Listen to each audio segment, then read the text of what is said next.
Hello dear friends, Google nurse के online platform में एक बार फिर से आपका स्वागत है। मैं आज फिर से आपके लिए लेकर आया हूँ नर्सिंग रिसर्च एंड स्टैटिस्टिक्स का वीडियो, जो 18वां वीडियो हमारे चैनल के ऊपर अपलोड होने वाला है, जिसमें हम बात करेंगे मिशन परिचारिका 2.0 बुक सॉल्यूशन के अंदर हम थ्योरी बात कर रहे थे। तो थ्योरी में हमने नर्सिंग रिसर्च स्टार्ट किया था। कुछ स्टूडेंट का कहना है कि सर स्टेप बाय स्टेप ही आप पढ़ाए, लेकिन गलती से वो नर्सिंग रिसर्च स्टार्ट हो गया था। तो इसको कंप्लीट करके हम फिर से फंडामेंटल ऑफ नर्सिंग स्टार्ट करने वाले हैं। तो बिना किसी देरी के स्टार्ट करते आज का वीडियो। हमने लास्ट छोड़ा था कॉम्प्लेक्स हाइपोथेसिस के, यहाँ पे फिर अब बात करेंगे अपन कैजुअल हाइपोथेसिस की। एसोसिएटिव हाइपोथेसिस भी कल हो चुका था नेगेटिव एंड पॉजिटिव के साथ में। अब हम बात करने वाले हैं कैजुअल हाइपोथेसिस की। जो कैजुअल हाइपोथेसिस क्या होती है, इसके बारे में हम बात करने वाले हैं। ठीक है।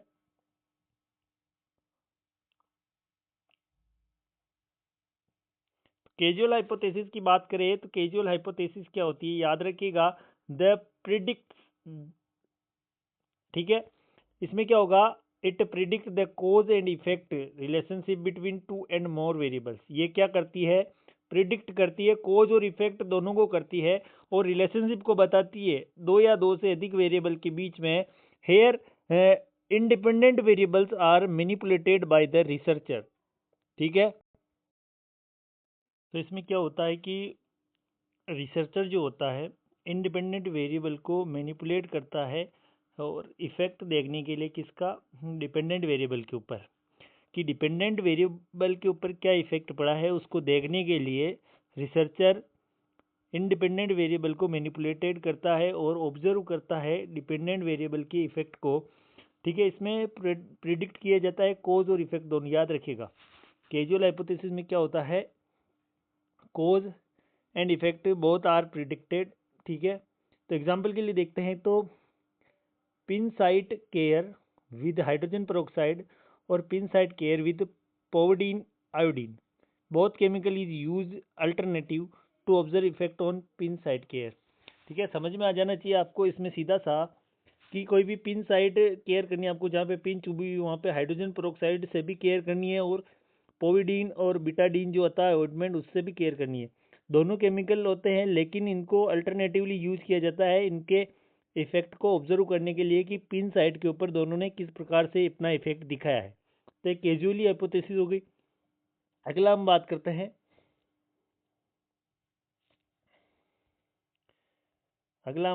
हैं, तो डायरेक्शनल हाइपोथेसिस क्या होती है, इसके बारे में बात करते हैं। अब डायरेक्शनल हाइपोथेसिस में क्या होगा, डायरेक्शन आएगी।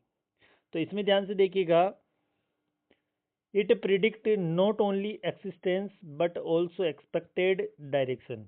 ठीक है। ओनली जो बनी बुनाई डायरेक्शन है उसको ये प्रिडिक्ट नहीं करती, उसके साथ साथ एक्सपेक्टेड जो अपन फ्यूचर में सोच रहे हैं उसको भी क्या करती है, ये प्रिडिक्ट करती है। साथ ही direction of relationship between two और मोर वेरिएबल्स, इसमें भी दो या दो से अधिक वेरिएबल्स होंगे, उनके बीच में रिलेशनशिप देखा जाएगा।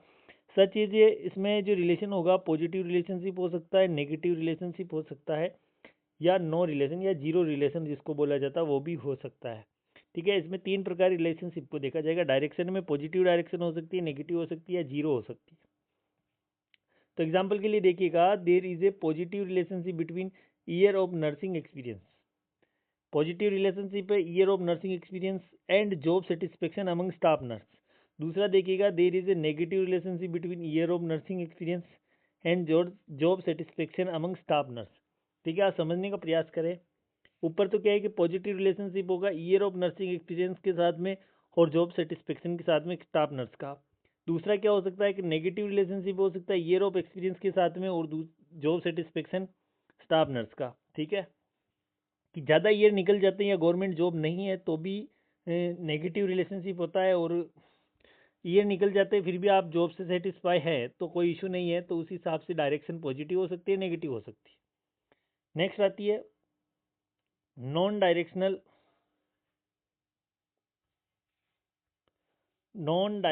हाइपोथेसिस की बात करते हैं। तो नॉन डायरेक्शनल हाइपोथेसिस में क्या होता है, it predict relationship between two और more variables but does not specify the direction such is positive और नेगेटिव।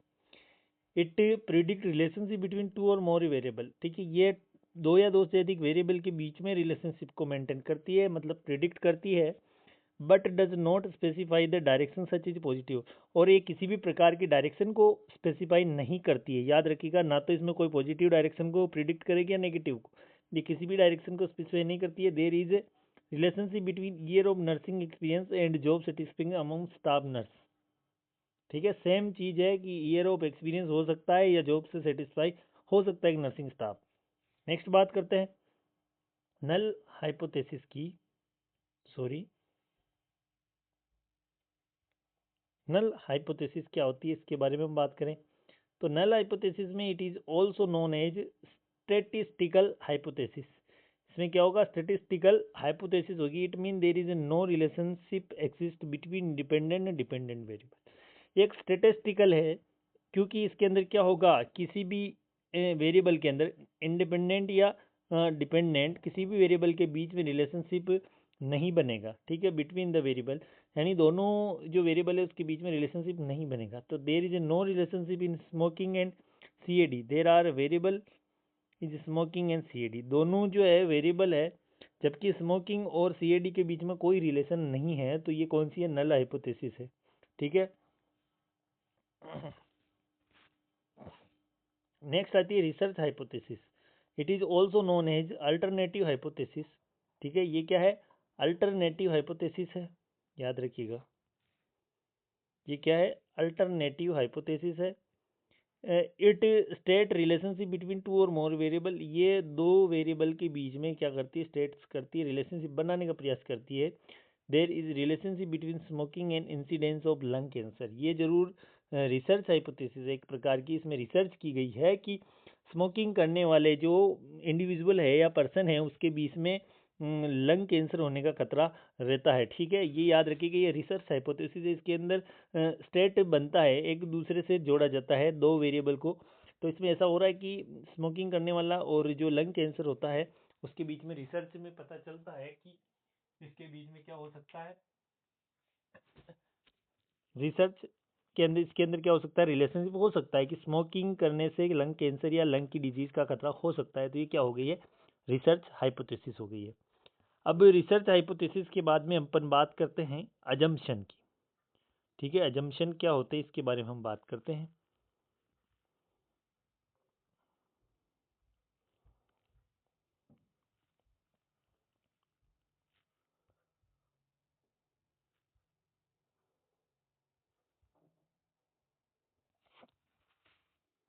अजम्पशन की हम बात करें, अजम्पशन क्या होता है, तो रियल एक्सपेक्टेशन और बिलीफ फ्रॉम एनी फिनोमिनन और thing that is considered as a true without any scientific proof और टेस्ट। मैंने बताया था कि आपके मित्र ने आपको किसी आपके मित्र के बारे में किसी तीसरे आदमी ने आपको बोला है कि वो आपको गाली दे रहा था, आपके बारे में ऐसा कुछ बोल रहा था। आप बिना किसी बात की या बिना किसी विश्वास के आप डायरेक्टली उसके ऊपर शक कर लेते हैं, मतलब अजम्पशन आ जाता है आपके बीच में। तो इसमें क्या है, रियल एक्सपेक्टेशन, आप रियल एक्सेप्ट कर लेते हैं, और बिलीफ है फ्रॉम एनी फिनोमिना, किसी भी फिनोमिना से आपको विश्वास हो जाता है, और रियली आप क्या कर लेते हैं, एक्सेप्टेशन कर लेते हैं। और thing that is considered a true, आप उसको सत्य मान लेते हैं विदाउट एनी साइंटिफिक प्रूफ और टेस्ट। आप किसी भी फिनोमिना को बिना किसी साइंटिफिक प्रूफ के और टेस्ट के सत्य मान लेते हैं और उसके ऊपर विश्वास कर लेते हैं, उससे रियल एक्सपेक्टेशन कर लेते हैं। तो इसे हम क्या कहते हैं, अजम्पशन कहते हैं। सीधा सा मतलब है कि किसी भी बिना प्रूफ के या किसी भी टेस्ट के आप किसी भी चीज़ को सत्य मान लेना अजम्पशन कहलाता है। अब देखिएगा, basic principle of assumption that are accepted as being true on the basis of logic और रीजनिंग विदाउट प्रूफ और वेरिफिकेशन। इसका बेसिक प्रिंसिपल यही है अजम्पशन का, कि आप बिना किसी प्रूफ के, बिना किसी वेरिफिकेशन के आप क्या कर लेते हैं, ठीक है, बिना किसी रीज़न के आप क्या कर लेते हैं, उस चीज़ को ट्रू मान लेते हैं, किसी भी चीज़ को आप सत्य मान लेते हैं, बिना किसी लॉजिक के, बिना किसी कारण के, बिना किसी एविडेंस के, प्रूफ के, और बिना किसी वेरिफिकेशन के आप उस चीज़ को क्या कर लेते हैं, ट्रू मान लेते हैं, उसके ऊपर ट्रस्ट कर लेते हैं। तो इसे हम अजम्पशन कहते हैं। अब नेक्स्ट जो अपने सामने चीज़ आती है वो आती है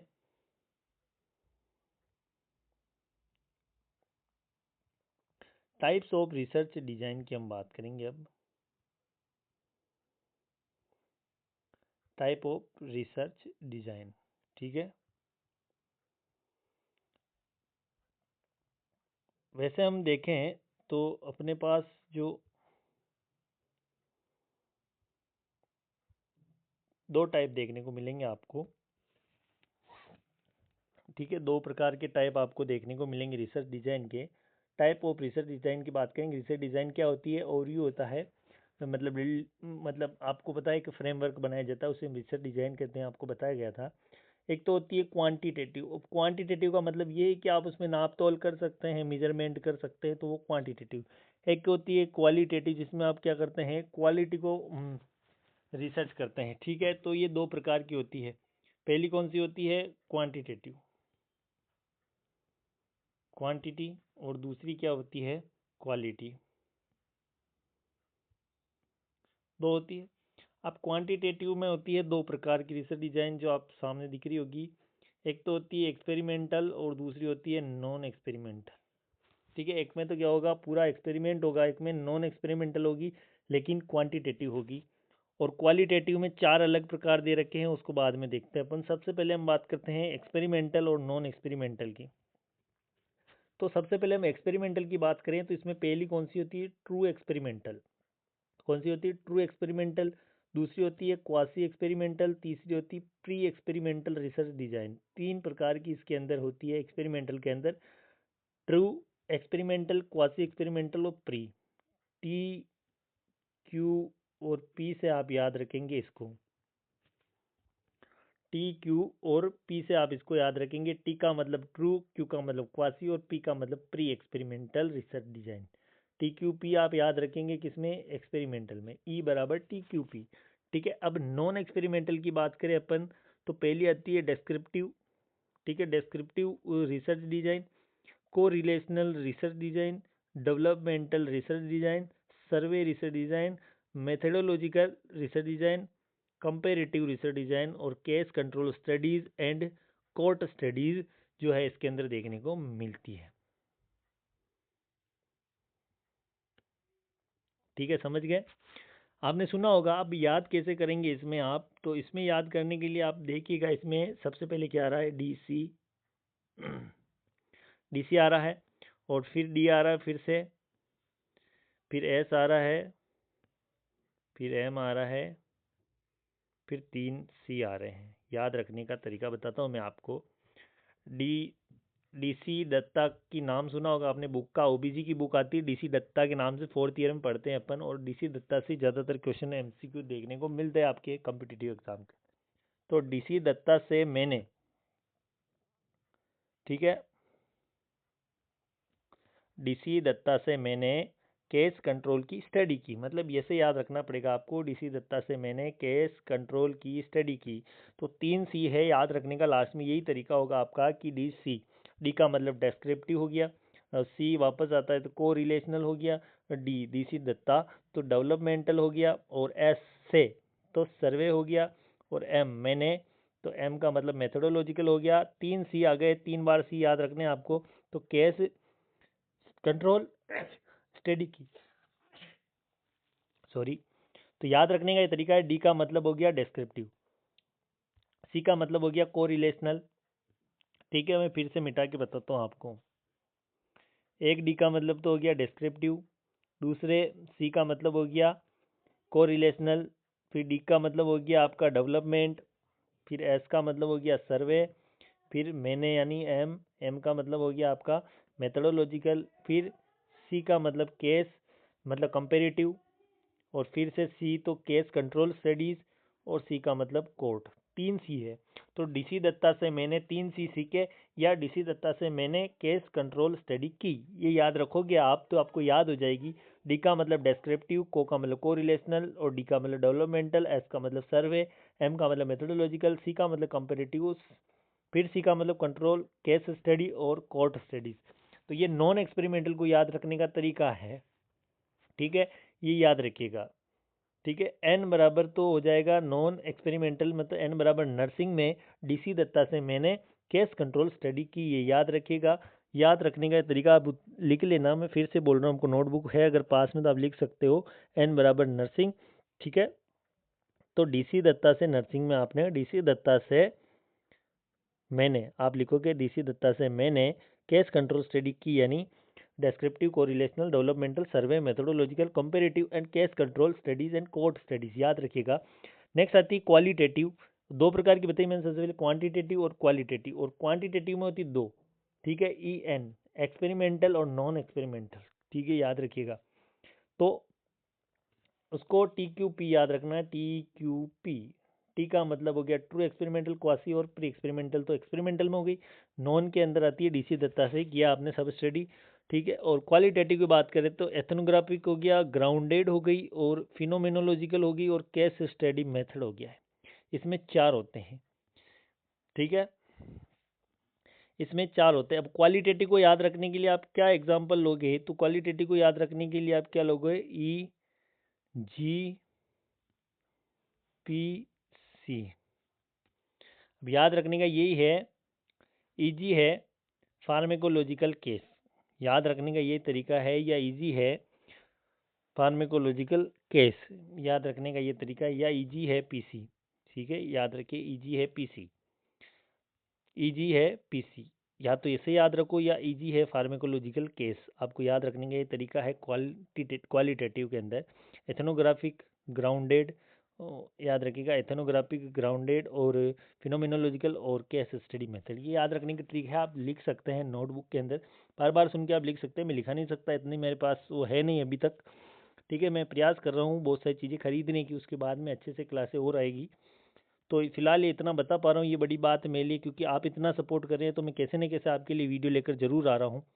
तो ये रिसर्च का जो है मैं पढ़ाने का प्रयास कर रहा हूँ, इतनी ज़्यादा रिसर्च क्लियर नहीं है मेरी, फिर भी कोशिश कर रहा हूँ समझ में आ जाए आपको, और एग्जाम में एक आध क्वेश्चन जो आते हैं, 2-3 क्वेश्चन भी आते हैं, तो भी सही हो जाए आपके। KGMA में जरूर पूछे जाएंगे आपसे रिसर्च के क्वेश्चन, याद रखिएगा। अब आगे बात करते हैं अपन एक्सपेरिमेंटल रिसर्च की, तो उसकी कैरेक्टरिस्टिक्स के बारे में बात करेंगे, और उसके टाइप्स के बारे में फिर से बात करने वाले हैं अपन इसमें। तो मैंने क्लियर करवा दिया था, याद रखने का तरीका आपका, आप देखिएगा। तो एक्सपेरिमेंटल में कौन कौन सी आती है, TQP और N इसने दे दिया एक और, तो याद रख लेंगे अपन, कोई दिक्कत नहीं है। तो पहली आती है ट्रू एक्सपेरिमेंटल। ट्रू एक्सपेरिमेंटल में क्या होता है, manipulation of the independent variables, presence of control group and randomization, ठीक है।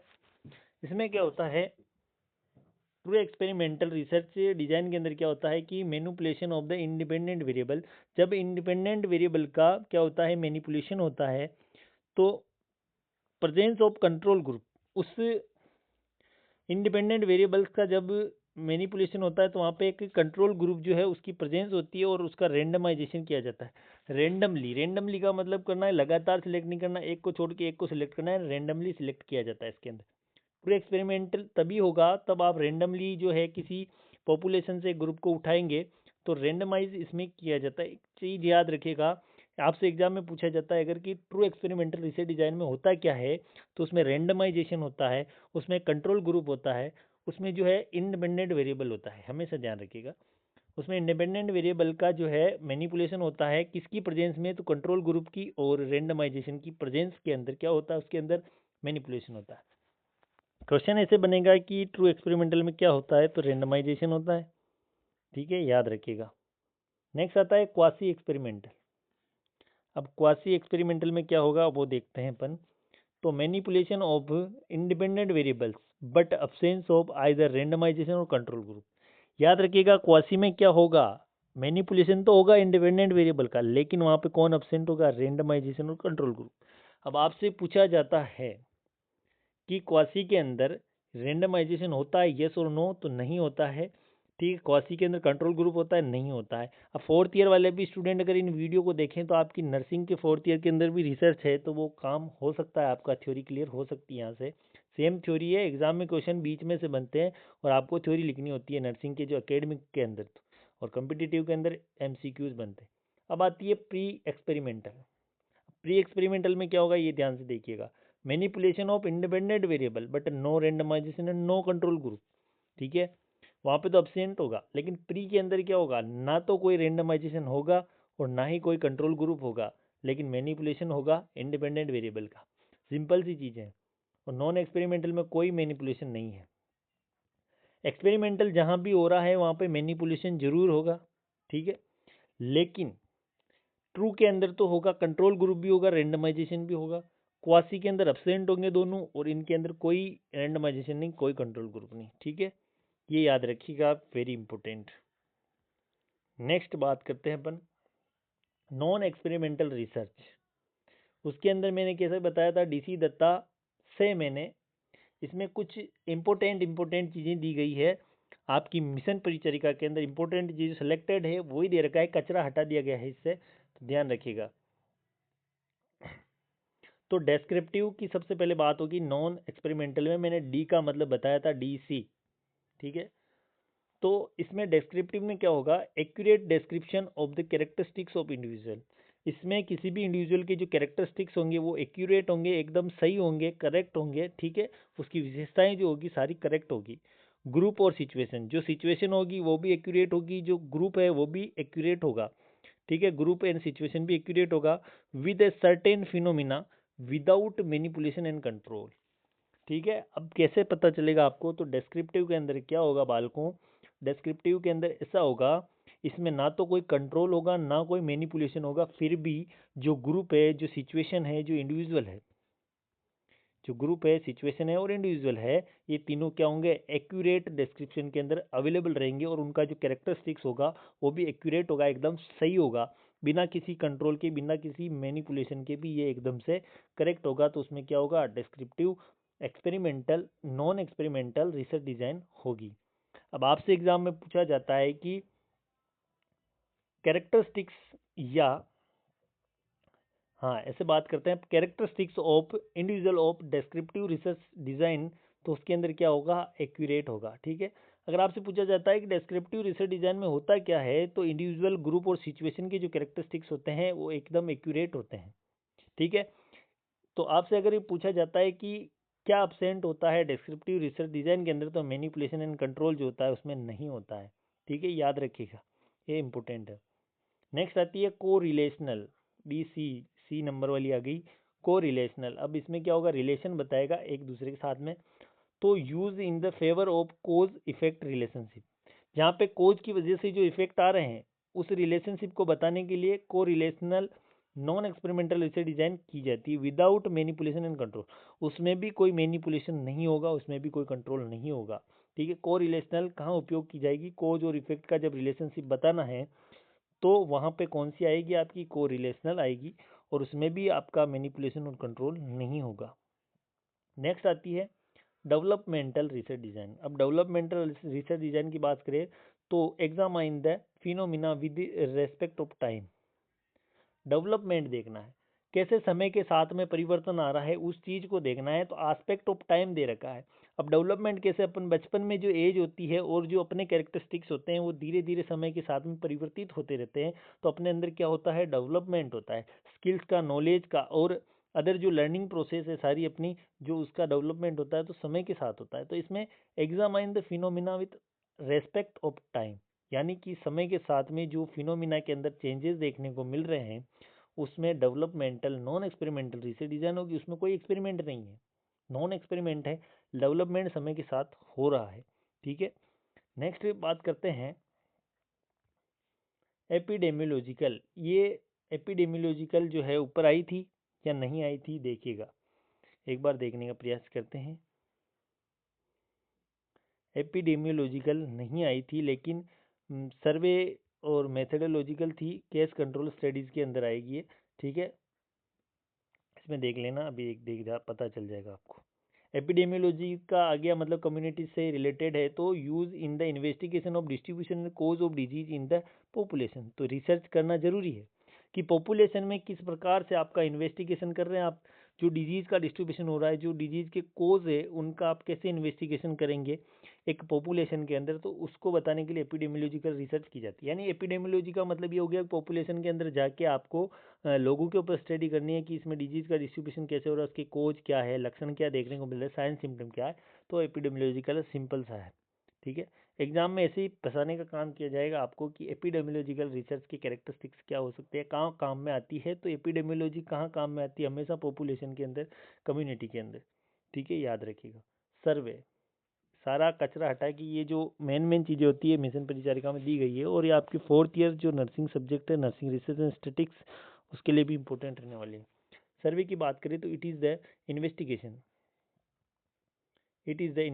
in which self-reported data are collected from sample for specific purpose। याद रखिएगा, सर्वे जो है उसके अंदर क्या होगा, इट इज़ इन्वेस्टिगेशन, ये एक इन्वेस्टिगेशन करेगी, जांच पड़ताल करेगी किसकी, विच सेल्फ रिपोर्टेड जो डेटा है आप सर्वे करोगे, उससे आपको जो लोग है सर्वे के अंदर, लोग अपना डेटा खुद देंगे, खुद अपनी इन्फॉर्मेशन खुद देंगे। तो सेल्फ रिपोर्टेड डेटा जो खुद रिपोर्ट कर रहे हैं लोग, आप सर्वे की लिंक डालेंगे तो उसमें सर्वे करेंगे लोग, अलग अलग प्रकार से वोट करेंगे, तो उनकी खुद की इन्फॉर्मेशन खुद दे रहे हैं, आपको सेल्फ रिपोर्ट कर रहे हैं।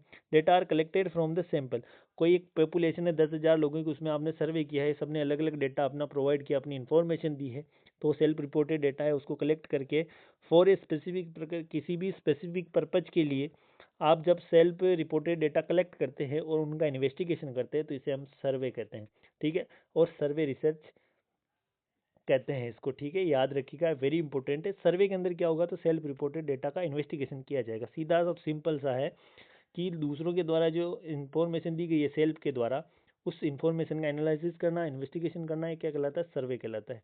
नेक्स्ट आती है, यहाँ पे सीधी लाइन दे रखी है इन्होंने, अदर नॉन एक्सपेरिमेंटल रिसर्च, जो हमने बात की थी, कंपेरेटिव है, एक्सप्लोरेटिव है, मेथोडोलॉजिकल है, court studies and case control studies है। जो आपके एग्जाम से इंपॉर्टेंट है वो चीज़ें इसमें डिटेल में बता रखी है, आप ये देखिएगा ध्यान से, ठीक है। मैं उम्मीद करता हूँ आपको समझ में आ रहा होगा, नहीं भी आ रहा है तो कमेंट बॉक्स में बताइए कि समझ में कुछ नहीं आ रहा है तो कुछ चेंज करने का प्रयास करेंगे। अगर कोई इंप्रूवमेंट चाहता है इसके अंदर तो आप कमेंट बॉक्स में ज़रूर बता सकते हैं। मेरे को जितना आता है उतना बताने का मैं प्रयास कर रहा हूँ, ठीक है। अब बात करते हैं सैंपल एंड सैम्पलिंग की, ठीक है, थोड़ा सा जूम करूंगा मैं इसको। सैंपल और सैम्पलिंग की हम बात करते हैं, वीडियो बड़ा होगा लेकिन बोर नहीं होने दूंगा, ये वादा है। सैंपल एंड सैम्पलिंग, बहुत सारे एग्जाम आ रहे हैं तो इम्पोर्टेंट होगा, कुछ ना कुछ क्वेश्चन यहाँ से मिल सकते हैं आपको। सैंपल एंड सैम्पलिंग की बात करें, रिसर्च की बात कर रहा हूँ मैं, सैंपल और सैंपल की बात नहीं कर रहा हूँ। रिसर्च सब्जेक्ट से कुछ ना कुछ क्वेश्चन आपको जरूर मिलेंगे, एसजीपीजे आ रहा है, नॉरसेट आ रहा है आपका, और केजीएमयू देखने को मिलेगा, तो बहुत सारे एग्जाम हैं। बाकी सारे वीडियो जो इतने 17 वीडियो या 16 वीडियो जो भी अपलोड हुए हैं वीडियो चैनल के ऊपर, इन सब की प्लेलिस्ट बनी हुई है मिशन परिचारिका 2.0 सॉल्यूशन, और उसी के अंदर अवेलेबल है सारे वीडियो। और बाकी वीडियो डायरेक्टली देखना चाहते हैं तो इसी वीडियो के लिंक में जाए, मोर वाले ऑप्शन में, और उस लिंक से आप डायरेक्टली कर सकते हैं हमारे साथ, आप डायरेक्टली ज्वाइन हो सकते हैं। उसके अलावा टेलीग्राम के ऊपर बात कर सकते हैं, कॉन्टैक्ट कर सकते हैं, इंस्टाग्राम से आप बात कर सकते हैं, मैं सबका रिप्लाई देता हूँ, कमेंट बॉक्स में रिप्लाई मिलता है, आप सभी को पता है, ठीक है। किसी चैनल की तो आप रिप्लाई, बहुत सारे चैनल रिप्लाई नहीं देते लेकिन मैं रिप्लाई देता हूँ, सभी को मिलता है रिप्लाई। नेक्स्ट बात करते हैं सैंपल एंड सैम्पलिंग में कुछ ओवरव्यूज़ है, कुछ टर्मिनोलॉजीज जो है इसके बारे में बात करते हैं, टर्म है कुछ इंपॉर्टेंट। तो टर्म की बात करते हैं तो सैंपल, सबसे पहली टर्म आती है अपने सामने, सैंपल।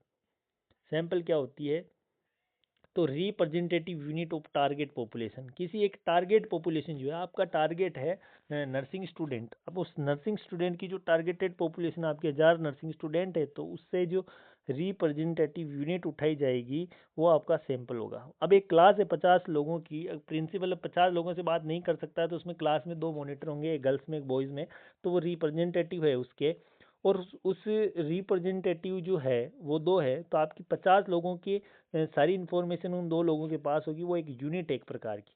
तो जब आपकी पूरी क्लास के बारे में जानकारी लेनी है प्रिंसिपल सर को और बात करनी है तो वो और रिप्रेजेंटेटिव यूनिट को बुलाएगा, मतलब सीआर जो होते हैं आपके नर्सिंग में बोला जाता है, या मॉनिटर जो होते हैं क्लास के, उनको बुलाया जाएगा, उनसे बात किया जाएगा। आपकी टारगेटेड पॉपुलेशन जैसे बीएससी फर्स्ट ईयर है, ठीक है, बीएससी फर्स्ट ईयर है, उसके 50 स्टूडेंट है आपकी टारगेट पॉपुलेशन, लेकिन आप पूरी क्लास से बात नहीं कर सकते हैं तो आपके रिप्रेजेंटेटिव यूनिट को बुलाएंगे, वो सैंपल है आपकी क्लास का, 2 जने जाएंगे। अब सीबीसी में आप क्या करते हो, पूरी बॉडी का ब्लड तो देते नहीं हो, थोड़ा सा ब्लड देते हो 1-2 ml, तो आपका सैंपल हो गया है, ठीक है। होल ब्लड से 2 ml 3 ml निकालना, वो सैंपल हो गया आपका। नेक्स्ट आता है सैंपलिंग। अब सैंपलिंग क्या होगा, सैंपलिंग ये होगा कि सैंपल कलेक्ट करने की प्रोसेस को सैंपलिंग कहा जाता है, सीधा अपनी लैंग्वेज में समझाता हूँ मैं, तो process of selecting a representative unit, एक ऐसी प्रक्रिया है जिसमें आप रिप्रेजेंटेटिव यूनिट को सिलेक्ट करते हैं, एक ऐसी प्रक्रिया जिसमें आप सैंपल को कलेक्ट करते हैं, वो सैंपलिंग कहलाता है, सीधा सा बना हुआ है सैंपलिंग।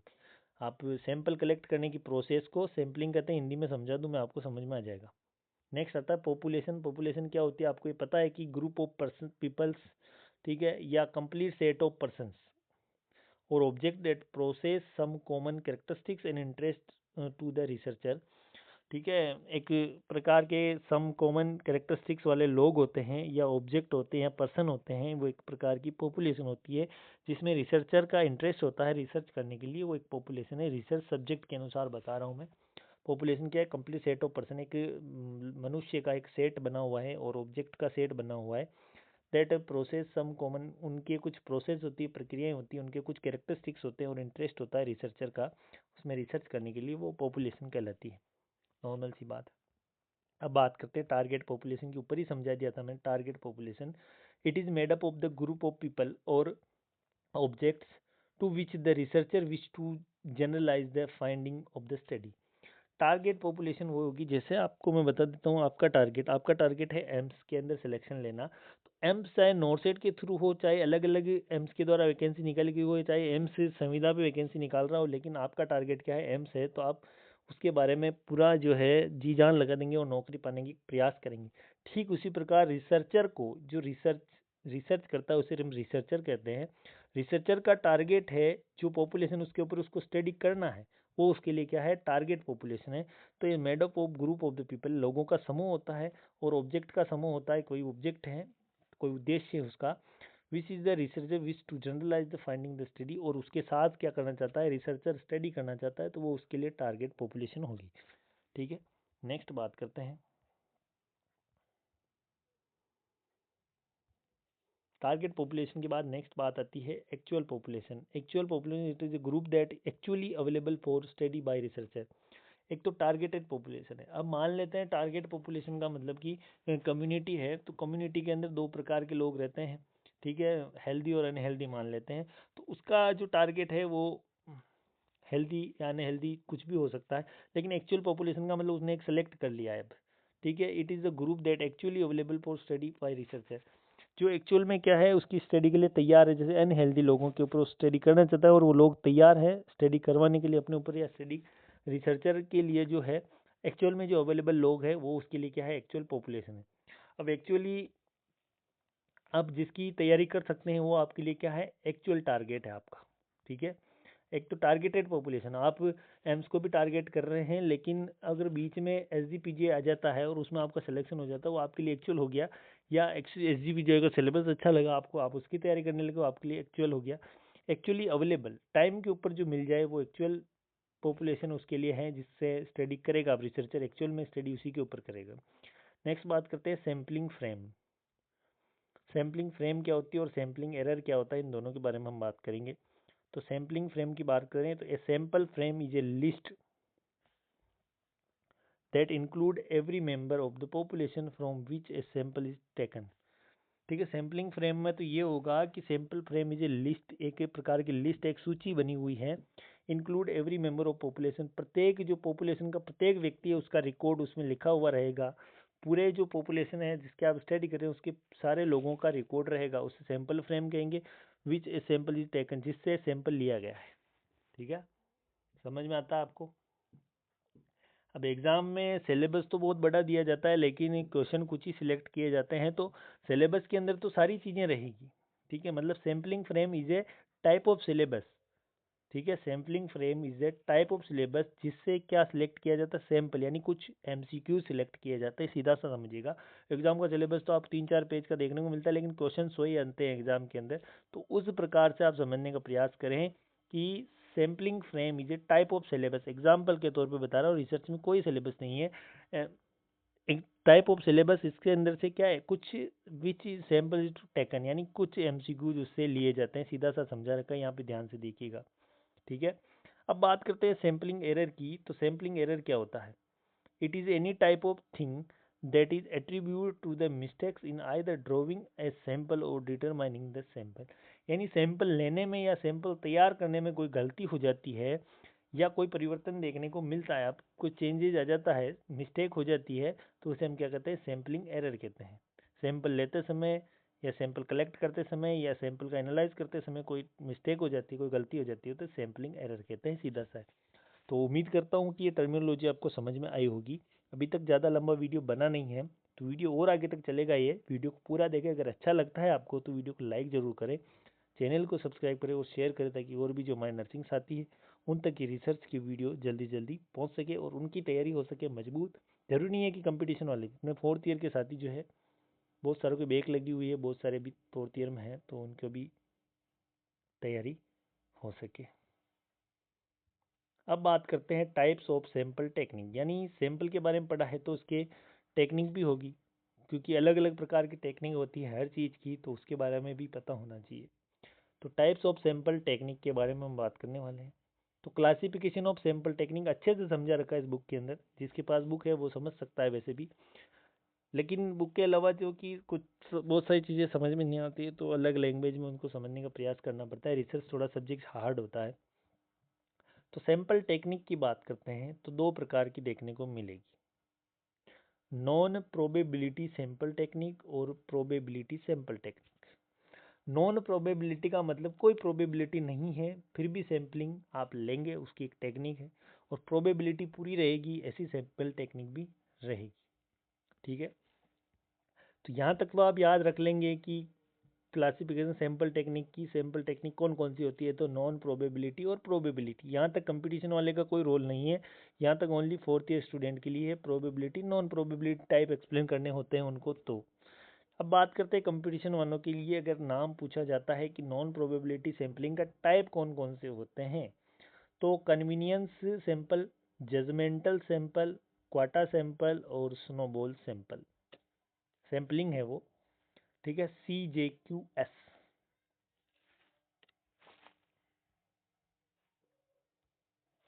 ठीक है, CJQS। कन्वीनियंस सैंपलिंग हो गया, जजमेंटल सैंपलिंग हो गया, क्वाटा सैंपलिंग हो गया, स्नोबॉल सैंपलिंग हो गया। तो नॉन प्रोबेबिलिटी सैंपल टेक्निक को हम कैसे याद रखेंगे, तो जब चीफ जस्टिस यानी आपके जो जज होते हैं वो जो आपको डिसीजन लेके आपको सज़ा सुनाते हैं, तो कोई उसकी प्रोबेबिलिटी नहीं होती कि सज़ा आपको उम्र कैद की मिलेगी या सज़ा आपको 4 साल की मिलेगी या बाइज्जत बरी कर दिया जाएगा। ठीक है, तो नॉन प्रोबेबिलिटी होगी, तो उसमें कैसे याद रखना है कि सी, एक तो होगा सी और एक होगा जे, एक होगा क्यू और एक होगा एस। तो चीफ जस्टिस के क्वेश्चन से याद रखने का यही मतलब होगा। अब सिंपल सी बनूँ तो कैसे बनूँ, तो क्यू एस, चीफ, सी जे का मतलब होगा चीफ जस्टिस, क्यू एस का मतलब क्वेश्चन से, यानी चीफ जस्टिस के क्वेश्चन से कोई प्रोबेबिलिटी नहीं है, मतलब नॉन प्रोबेबिलिटी है कि आपको सज़ा कौन सी मिलेगी, सज़ा की टेक्निक क्या होगी। तो आप याद रखेंगे नॉन प्रोबेबिलिटी सैंपलिंग, यानी नॉन प्रोबेबिलिटी सजा टेक्निक।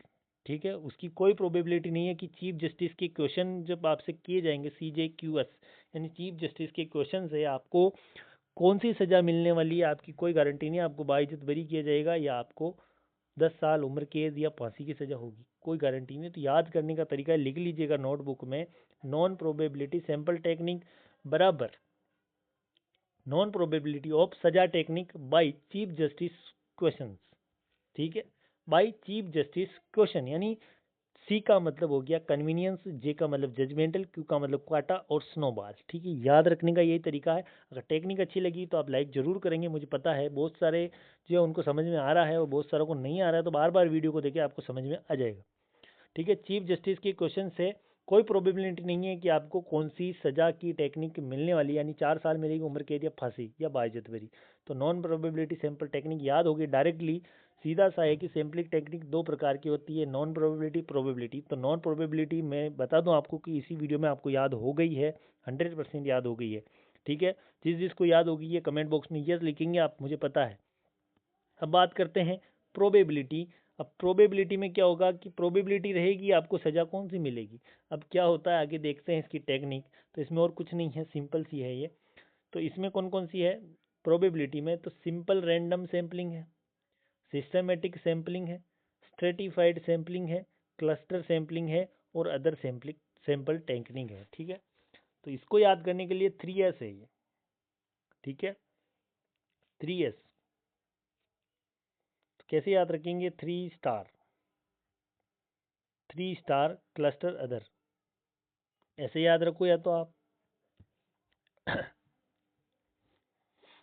या ऐसे याद रखो 3 स्टार यानी 3S हो गए, क्लाउड यानी बादल हो गए आपके, ओपन। ठीक है, खुले आसमान के अंदर 3 तारे, याद रखने का बताता हूँ मैं। खुले आसमान के अंदर 3 तारे, मतलब 3 तारे का मतलब 3 स्टार से याद रखना पड़ेगा आपको। एग्जाम मतलब आप नोटबुक में भी लिख रहे होंगे तो ऐसे लिखना आपको कि ओपन क्लाउड है 3 स्टार यानी 3S है आपके पास। तो सिंपल रेंडम है, सिस्टमेटिक, स्ट्रेटिफाइड, सैम्पलिंग और क्लस्टर और अदर है। ठीक है, तो आपको पता है कि ये प्रोबेबिलिटी सही है, ये प्रोबेबिलिटी की सही टेक्निक है कि खुले आसमान में 3 तारे हो सकते हैं और आप प्रोबेबिलिटी सैम्पलिंग को याद रख सकते हैं। ओपन क्लाउड के अंदर 3 स्टार हो सकते हैं, ओपन मतलब आप कैसे भी याद रखिए, क्रम जरूरी नहीं है। तो other sampling technique, cluster, stratified, systematic और सैंपल। ठीक है, तो ओपन क्लाउड के अंदर 3 स्टार हो सकते हैं, ये प्रोबेबिलिटी है। तो ये प्रोबेबिलिटी का मतलब हो गया प्रोबेबिलिटी सैंपल टेक्निक। और ये नॉन प्रोबेबिलिटी है कि सजा कौन सी मिलेगी, सजा की टेक्निक कौन सी होती है? नॉन प्रोबेबिलिटी है, क्योंकि चीफ जस्टिस के क्वेश्चन से कुछ भी सजा मिल सकती है, तो वो नॉन प्रोबेबिलिटी है। और मैं उम्मीद करता हूँ आपको 100% यहाँ तक क्लियर हो चुका है। ठीक है, मेरे से जितना हो रहा है मैं समझाने का प्रयास कर रहा हूँ आपको, आपसे जितना हो प्रयास करें इसको समझने का। अगर एक बार समझ में नहीं आता है तो बार बार पढ़ने का प्रयास करें। एक बार आप स्लो स्पीड में देखें, अगर नहीं आता है तो 2 बार स्पीड बढ़ाकर देखें, फिर उसको समझने का प्रयास करें, आपको समझ में आसानी से आ जाएगा। अब डिटेल के अंदर प्रोबेबिलिटी सैम्पलिंग की बात करेंगे अपन। सबसे पहले प्रोबेबिलिटी की बात होगी अब। ठीक है, डिटेल के अंदर प्रोबेबिलिटी की बात होगी अब, फिर नॉन प्रोबेबिलिटी की बात होगी। तो प्रोबेबिलिटी में मैंने पहले बता दिया कि ये प्रोबेबिलिटी है दुनिया में कि खुले आसमान के अंदर आपको 3 तारे दिखाई दे सकते हैं। ठीक है, ये प्रोबेबिलिटी के अंदर है कि खुले आसमान में आपको 3 तारे दिखाई दे सकते हैं, प्रोबेबिलिटी है ये। तो ये प्रोबेबिलिटी सैंपल है, यानी 3 स्टार,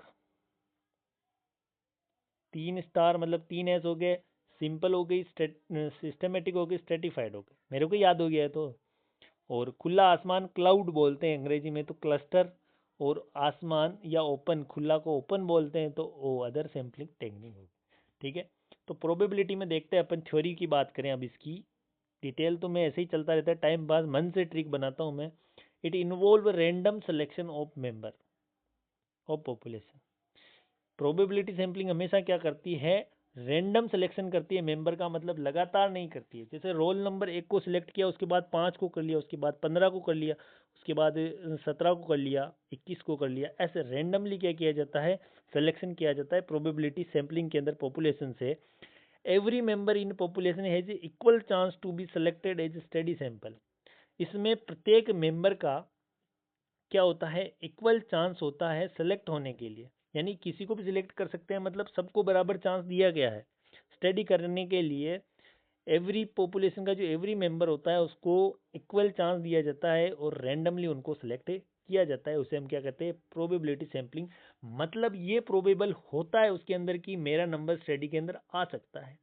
ठीक उसी प्रकार क्लास के अंदर प्रेजेंटेशन देना है, 50 स्टूडेंट है और रैंडमली सर के द्वारा सेलेक्ट किया जाता है, तो सबको पता रहता है कि किसी का भी नंबर आ सकता है। मतलब अपने आप को पता रहता है कि मेरा नंबर आ सकता है, मतलब ये प्रोबेबिलिटी 100% होती है कि मेरा नंबर आपकी प्रेजेंटेशन देने के लिए आ सकता है। तो ये क्या है? प्रोबेबिलिटी सैम्पलिंग है। ठीक है, याद रखिएगा। अब टाइप ऑफ प्रोबेबिलिटी सैम्पलिंग, मैंने सिंपल रैंडम सैम्पलिंग, सबसे पहले 3 स्टार में से 1 स्टार उठाते हैं तो सिंपल रैंडम सैम्पलिंग आती है। प्रोबेबिलिटी आज खत्म करके फिर कल नॉन प्रोबेबिलिटी का वीडियो अपलोड होगा। तो सिंपल रैंडम सैम्पलिंग की बात करें तो मोस्ट रिलायबल एंड अनबियास्ड मेथड होता है। बिल्कुल सस्ता मेथड है, रियलेबल है। ठीक है, रिलायबल है बिल्कुल। और every member of population has an equal chance which require homogeneous population. इसके अंदर कौन सी पॉपुलेशन आवश्यकता होती है? होमोजीनस, मतलब नर्सिंग स्टूडेंट है तो 50 ही एक ही जैसे नर्सिंग स्टूडेंट होने चाहिए। ठीक है, होमोजीनस पॉपुलेशन के ऊपर इसमें स्टडी की जाएगी। और ये रिलायबल मेथड होता है, अनबियास्ड मेथड हो गया, इसमें कोई इतनी इंस्ट्रूमेंट की आवश्यकता कुछ नहीं होती है और इक्वल चांस सबको मिलता है। सिंपल सी टेक्निक है याद रखने के लिए, याद रखिएगा। अब बात करते हैं स्ट्रेटिफाइड रैंडम सैम्पलिंग। 3 स्टार बताए जिसमें दूसरा स्टार आ गया stratified random sampling. It require heterogeneous, यानी अलग अलग प्रकार के लोगों की आवश्यकता होगी। पॉपुलेशन हेट्रोजेनस मतलब different, and need deviation in startup basis like age gender, ठीक है, like age gender income religion, अलग अलग प्रकार से सिलेक्ट किया जाएगा। जैसे कुछ तो लोग हो गए 15 की एज के, कुछ 18 की एज के, कुछ 25 की एज के, 50 की एज के, जेंडर कुछ फीमेल मेल गर्ल्स ऐसे बॉयज़ ऐसे हो जाएंगे। इनकम के आधार पर किसी की 25,000 इनकम, किसी की 30,000 इनकम, ऐसे अलग अलग इनकम के आधार पर, रिलीजियस हिंदू मुस्लिम के आधार पर, इस प्रकार से जब सैम्पलिंग की जाती है जाति के आधार पर, तो उसे हम स्ट्रेटिफाइड रैंडम कहते हैं। स्ट्रेटिफाइड का मतलब अलग अलग, different different. Helpful to make comparison in two groups, यानी ये हेल्पफुल किसके लिए रहती है स्ट्रेटिफाइड रैंडम सैम्पलिंग, तो comparison in two groups also classified in two types, यानी ये दो प्रकार की होती है, sorry, it also classified in two type. तो इसके टू टाइप जो है इसमें बताए गए नहीं है, लेकिन आपको ध्यान में रखना है। तो इसमें क्या होता है कि कंपैरिजन किया जाता है टू ग्रुप के अंदर, ठीक है, टू ग्रुप के अंदर क्या किया जाता है, कंपैरिजन किया जाता है। मतलब है आपको थ्योरी से, थ्योरी ध्यान से देखिएगा। इसमें पहली चीज तो क्या होगी, एज जेंडर और इनकम रिलीजियस के आधार पर इसको क्या किया जाता है, डिवाइड किया जाता है, डिवीजन किया जाता है इसके अंदर। स्ट्रेटिफाइड रैंडम बोलते हैं, नहीं डिफरेंट डिफरेंट। ये किस में हेल्पफुल होती है, आपको एग्जाम में यहाँ से क्वेश्चन आएगा कि stratified random sampling is help to make, फिर आपको ऑप्शन दे दिए जाएंगे, फिर आपको ऑप्शन दे दिए जाएंगे। तो आपका सही आंसर होगा कंपैरिजन इन टू ग्रुप्स। अगर आपसे ये पूछा जाता है कि दो ग्रुप के अंदर कंपैरिजन करना है तो कौन सी रैंडम सैम्पलिंग काम में ली जाएगी या कौन सी सैंपल काम में लिया जाएगा, तो प्रोबेबिलिटी या नॉन प्रोबेबिलिटी, पहला ऑप्शन तो ये बनता है, तो आपकी प्रोबेबिलिटी होगी। अगर ये ऑप्शन नहीं आते, आपसे आता है सिस्टमेटिक, स्ट्रेटिफाइड और सिंपल, तो आपको करना है stratified random sampling. Comparison in two group के अंदर कौन सी रैंडम सैम्पलिंग काम में आती है, तो स्ट्रेटिफाइड काम में आती है। ये क्वेश्चन ऐसे बनेंगे। नेक्स्ट, सिस्टमेटिक रैंडम सैम्पलिंग में क्या होगा, सिलेक्टिंग ऑफ एवरी पर्सन और case from population such as every 10th patient from list of the patient, यानी 1000 पेशेंट की अगर लिस्ट है तो उसमें से प्रत्येक 10 पेशेंट को उठाया जाएगा, ठीक है। एवरी 10th पेशेंट जो है, एवरी 10 यानी प्रत्येक 10वां मरीज उसमें से उठाया जाएगा। सिलेक्ट एवरी पर्सन और केस फ्रॉम पॉपुलेशन, प्रत्येक जो केस पॉपुलेशन है, जो केस है उसमें से प्रत्येक मेंबर को है उठाया जाएगा, उसकी स्टडी की जाएगी। सिस्टमेटिकली जब उसकी स्टडी की जाएगी तो उसे सिस्टमेटिक रैंडम सैम्पलिंग कहते हैं, ठीक है, याद रखिएगा। नेक्स्ट आता है क्लस्टर सैम्पलिंग। क्लस्टर में क्या होगा, also known as multi stage sampling, अलग अलग स्टेज पर होने वाली सैम्पलिंग यानी मल्टी स्टेज सैम्पलिंग है। इन वेरी लार्ज पॉपुलेशन, बड़ी जो पॉपुलेशन है, बड़ी संख्या में पॉपुलेशन, लाखों में जब पॉपुलेशन की स्टडी की जाती है मल्टी स्टेज के ऊपर, तो उसे क्लस्टर कहते हैं। Random selection of the geographical cluster, यानी जियोग्राफी को उठाया जाता है, जियोग्राफिकल क्लस्टर को उठाया जाता है। Then random selection of the subject from the these cluster, जो एक बड़ा क्लस्टर होता है, क्लस्टर का मतलब होता है लार्ज ग्रुप ऑफ पॉपुलेशन, उसमें से कुछ जो है रैंडमली सेलेक्ट किए जाते हैं, कुछ विषय के ऊपर, कुछ टॉपिक के ऊपर जो है स्टडी की जाती है, और उसमें से जो है मल्टी स्टेज के ऊपर सैंपल लिया जाता है, उसे हम कहते हैं क्लस्टर सैंपलिंग। सीधा से याद रखना है, क्लस्टर में क्या होगा, मल्टी स्टेज के ऊपर सैंपलिंग होगी। और क्लस्टर सैंपलिंग किसके लिए काम में ली जाती है, तो लार्ज ग्रुप ऑफ पॉपुलेशन के लिए काम में ली जाती है। याद रखना है, ये दो क्वेश्चन इंपॉर्टेंट है। क्लस्टर सैंपलिंग किसके लिए, लार्ज पॉपुलेशन ग्रुप के लिए। और मल्टी स्टेज सैंपलिंग किसे कहते हैं, तो क्लस्टर सैंपलिंग को कहते हैं, ये याद रखना है। नेक्स्ट आती है सिक्वेशनल सैंपलिंग, या वो ओपन वाली। तो researcher initially select a small sample and tries to make in inference, he is not able to draw result, they add some more subject until clear cut result can be draw। इसमें क्या होगा, researcher select करेगा small sample, यानी छोटे sample लेने का प्रयास करेंगे, थोड़े सैंपल, और ट्राई करेगा इंटरफेरेंस करने की। Then he is not able to draw result, जब उसका रिजल्ट नहीं आता है या रिजल्ट प्राप्त करने में उसको समस्या का सामना करना पड़ता है, तब वो क्या करता है, कुछ और सब्जेक्ट ऐड करता है, और तब तक स्टडी करता है जब तक उसको क्लियर कट रिजल्ट ना मिले, ठीक है, तब तक स्टडी करेगा। So here sample size is not fix, यानी ऐसी रिसर्च डिजाइन आपसे अगर क्वेश्चन में पूछा जाता है कि ऐसी रिसर्च जिसके अंदर सैंपल की साइज फिक्स ना हो, उसे कौन सी कहते हैं, तो सिक्वेशनल सैंपलिंग कहते हैं, सिक्वेंशनल, ठीक है, याद रखिएगा। तो यहाँ तक अपन ने प्रोबेबिलिटी सैम्पलिंग जो है कंप्लीट कर ली है, और उसके बाद हम कल बात करेंगे नॉन प्रोबेबिलिटी सैम्पलिंग। तो आज की वीडियो में इतना ही। मिलेंगे लेटेस्ट अपडेट के साथ। आप हमेशा तैयार रहे गूगल नर्स के साथ। उम्मीद करता हूँ आज का वीडियो आपको अच्छा लगा होगा, और आपको ऐसा लग रहा होगा कि लॉन्ग वीडियो नहीं है, तो वीडियो इतना ही काफ़ी है, क्योंकि रिसर्च सब्जेक्ट थोड़ा हार्ड पड़ता है और समझने में दिक्कत आ सकती है। ज़्यादा बड़ा वीडियो बोर करता है। बढ़ा दूंगा मैं स्पीड धीरे धीरे। अब कल से थोड़ी ज़्यादा स्पीड है आज, तो उसके बाद अगल कल जो वीडियो आएगा वो 1 घंटे से ऊपर का वीडियो देखने को मिलेगा आपको। तो फिलहाल वीडियो अच्छा लगा है तो लाइक ज़रूर करें, और कमेंट में ज़रूर बताएं कि आपको क्या अच्छा लगा है और क्या चेंज करना है। तो आज की इस वीडियो में इतना ही। मिलेंगे लेटेस्ट अपडेट्स के साथ। जय हिंद, जय Bharat. Thank you so much.